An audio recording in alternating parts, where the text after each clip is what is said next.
YDIDI is a dynamic institution of graduate development that delivers artificial intelligence, robotics, cognitive automation training, and learning that is updated accordingly with the fast-paced changing skills demands of the fourth industrial revolution. This is a first in South Africa. For more on this story, I'm now joined by YDIDI CEO Kuaho and Yandisa Sokhanyile, Head of Digital Konnecta eCitizens Engagement through Technology. Yandisa and Neo, welcome to the studio. Thank you very much.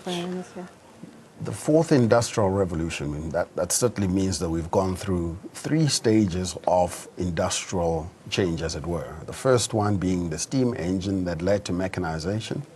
The second industrial revolution, that was about mass production. The third industrial revolution, which is where we are now, which was about computerization, essentially digitization, and the spread of telecommunications networks. And now we're entering the fourth industrial revolution. Now, starting with you, what does that mean in relation to the previous 3 stages of development? I'd like to look at it from the key role players in all these revolutions that you've mentioned. In each of these revolutions, a certain set of skills, if you had those, it made you quite successful in being able to work and sustain yourself and earn an income. So I like to look at it from a concept of ages. We had the agricultural age. Then from the agricultural age, the star of that era was the farmer, you know. And as we moved on, we started now seeing an age of, as you mentioned it, the plant worker, the mass production, where the guys who were more physical and they could get in there, they could actually work. And then we started seeing now a new age that came, which was the information age, where we saw the knowledge worker becoming the star of the stage, where the knowledge worker, the professional now, the white-collar person, was the lead actor in the stage. Now I look at this age and I like to refer to it as the conceptual age, where this is an age whereby the star performer will be the guy or the woman that is able to unlearn and learn new things in light with the fast-paced changing technology that is coming into effect. And what we are seeing is we are seeing an integration that requires for one not to only have knowledge, but for one to also be creative at the same time. Because saying that you're a professional worker and you've got this knowledge, meanwhile at the same time in the last couple of decades or the last years, we've seen how the 3 A's, what I refer to as the 3 A's, have come to endanger the jobs of these people. I'm looking at it from a perspective of what type of jobs does this mean? It means that jobs are going to fade away as we know them. A study by Oxford University indicated that within the next 10 years, we are going to see about 45% of the jobs that we know and their nature being totally wiped out by the 3 A's, either automation, Asia, and I'll explain a little bit about Asia. Asia basically has become, or that side of the world has become that part of the world where your first world countries that are looking for your traditional knowledge workers and so forth, they are going there to look for those individuals who are able to program systems that can be able to replace the knowledge worker and do what a lawyer had to do in about 4 hours. They can develop a system that can reduce that work to almost a fraction of the time it used to take. So that's the Asia effect, you know. And the last one is the abundance effect. With so many things being created in abundance, we are seeing people being spoiled for choice. Now, what this simply means is if you are entering the market with a new product, if it just has functionality, you are in a lot of trouble. your consumers are now looking for something that goes beyond functionality. That's where the the creativity that I refer to comes into play. So for me, what the fourth industrial revolution says, or the effect that we see it bringing about, we are seeing a situation where traditional jobs as we used to know them are going to disappear. It is estimated that by 2020, which is just 2 years from now, actually a year if you think about it, you know, by 2020 we will have shed 5 million jobs. Yeah. You know, but at the same time, there is a new demand for a new set and type of skills. Right. And the estimation thereof, when we look, we are looking at a projection of about 1.4 million jobs, give or take, between 1.2, 1.4 million according to code.org, that new jobs that will be there in the STEM fields, science, technology, engineering, mathematics. However, at the rate at which globally we are producing talent that is able to assume these roles, we will only be able to get up to 400,000 skilled and trained individuals who are able to take up these new roles. So leaving a deficit, a big gap of quite a large number of roles that will not be fulfilled. I think we'll come back to the question of skills and how we deal with that going forward. But over to you, Yandisa. At the core of all of this is what technology advancement is about, is looking for new and better ways to do things, for humanity to become more productive and more capable. So on the one hand, we can talk about all the fancy technologies underlying all of this, but at the core of it all is that we should be able to produce more with less. This is exactly what this revolution is doing. I said this is very fast-paced and change is coming very soon. So we need to actually adapt very quickly. I think if you look at the jobs that are here right now, when you look at it, for companies, for business, it is very good because now you can be very effective. As a business, you are able now to replace a lot of jobs. You can get your systems done quickly. And also with this revolution, there's so much that can be done in terms of advancements of work. But looking at the same time that this creates an opportunity now, which means that we need to unlearn. Also, we need to look at the education system. We need to look at a whole lot of things.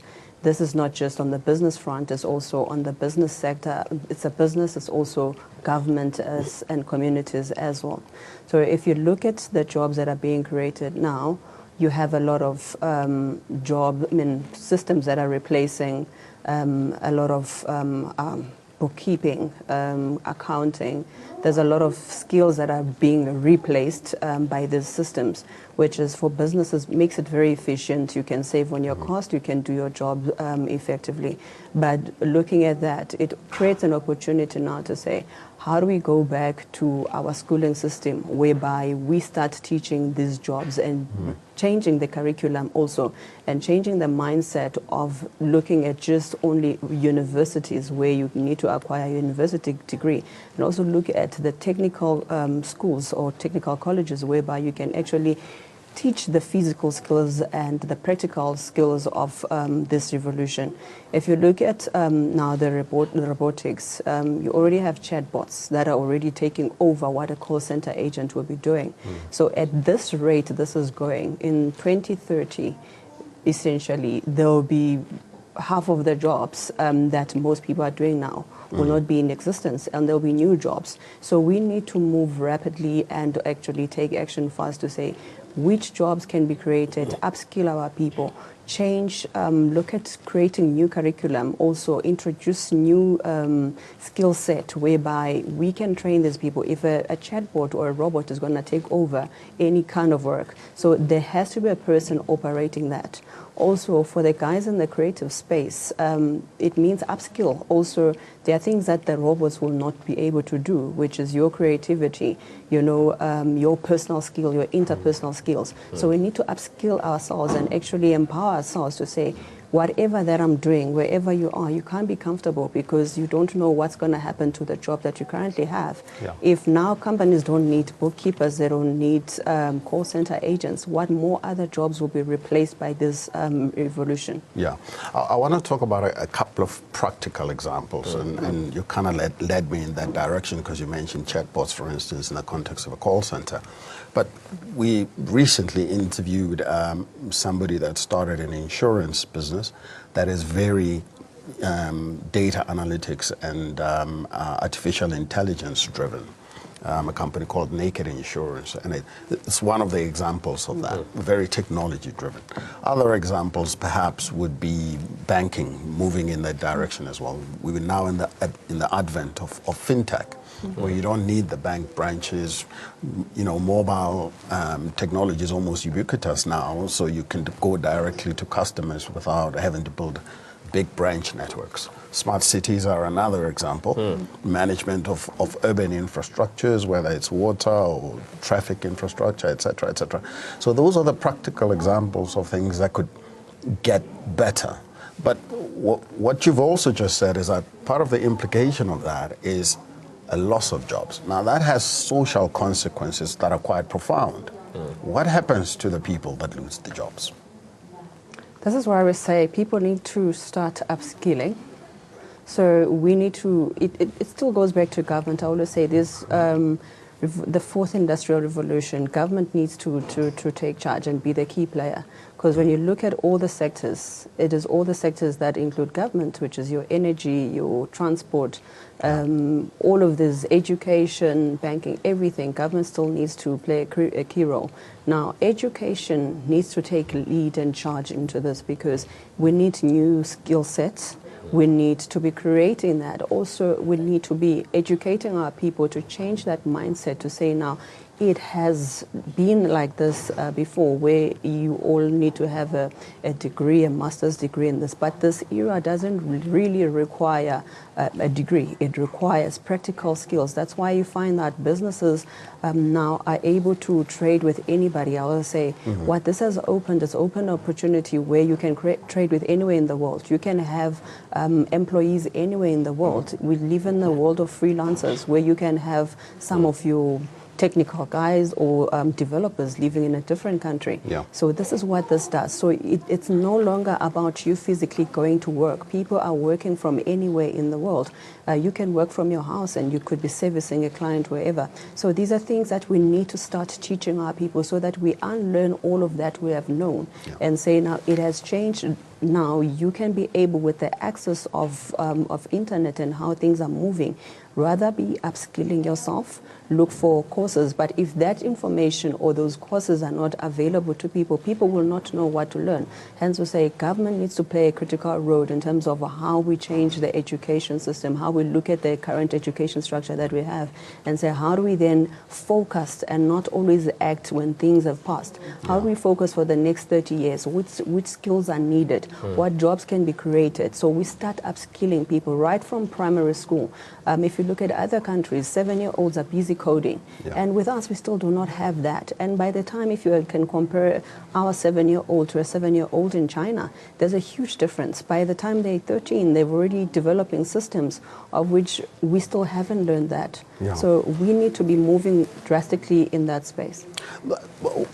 One of the things that strikes me now about this whole transition, I mean, first of all, you both said that it's moving at a really, really rapid pace. It requires a whole new set of skills that are not necessarily abundant in a country like South Africa, right? And Yandisa just mentioned how we need to be skilling kids from the age of 7 even to get them ready for this industrial revolution. But the education system works in 20-year cycles. You get to your first year of school at 5 years of age, and you finish, you know, your first degree 20 years later or somewhere around there, or your second degree or thereabouts. What it means is that we already now have a universe of maybe 30 million young people in South Africa that are underskilled. We now have to wait 20 years for them to acquire the skills to be able to do the things that we need to do here. How do we address that? I'm glad that you mentioned that, and as Yandisa was just saying right now, and bringing the scope of government, and I love the fact that you highlighted the cycle at which, you know, that kind of change in the curriculum normally works on, because it's the one thing that I was thinking about, and that's why we set up what we set up as YDIDI. We recognize the fact that governments in their nature, and this is not unique to South Africa, but it is a global thing, in their nature, they take time to pass laws that can affect policies, that can force curriculum, just to make an example, to be more responsive to the current demand.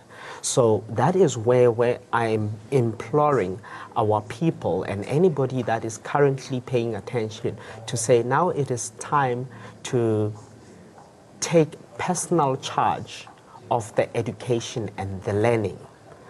Because you need to realize that waiting for institutions to come up to speed to offer you the kind of training that you require might be a futile exercise in the interim.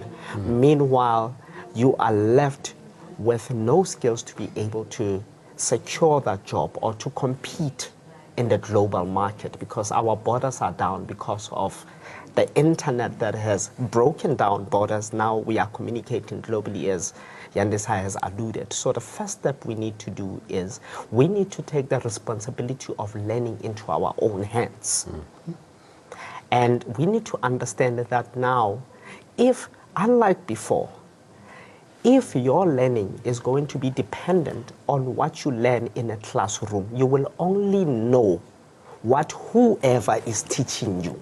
And your learning will be limited to that. So hence, in the programs that we run, we say we will give you as much information as we can in terms of the direction and what you should be exposing yourself to. And these are the basics.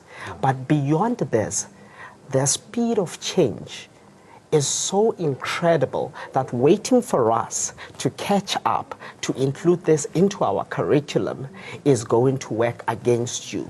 So we are saying that you need to take personal responsibility of that learning and make it your own. And luckily today, abundance of content that you can learn is so vast on the internet. And unfortunately, for a majority of young South Africans, their interaction with the powerful technology that sits in the palm of their hand is limited to social media.